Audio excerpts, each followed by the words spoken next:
ខ្លាំងណាស់ស្លៀកពាក់អាវផ្កាពណ៌ឆៅច្បាស់បាញ់ទឹកអប់ហួងធ្វើខ្លួនឡើងសង្ហាណាស់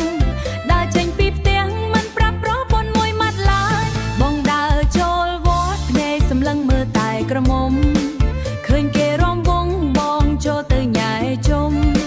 ភ្លេចអស់ប្រពន្ធដែលអង្គុយចាំនៅផ្ទះជុំលោកប្តីកំហត់យើកុំធ្វើឲ្យអូនខឹងខ្លាំងពេកលោកប្តីកំហត់អីក៏កំហត់ម្លេះឃើញស្រីស្អាតស្អាតបងញាក់ចិញ្ចើមិនចេះឈប់សងភ្លេចអាពីភ្លេចពាក្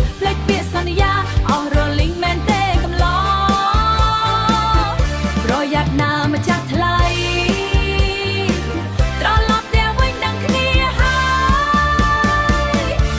រំលែងឲ្យសប្បាយតែមេត្តាកុំហួសដែនសង្ក្រាន្តឆ្នាំថ្មីបងកុំធ្វើឲ្យអូនមកសៅមែនកុំហួចតិចតួចអូនអត់តូតែបើច្រើនទេតែបើច្រើនពេកដឹងតែមានរឿងពិតមែនលោកប្តីកុំហួចអើយ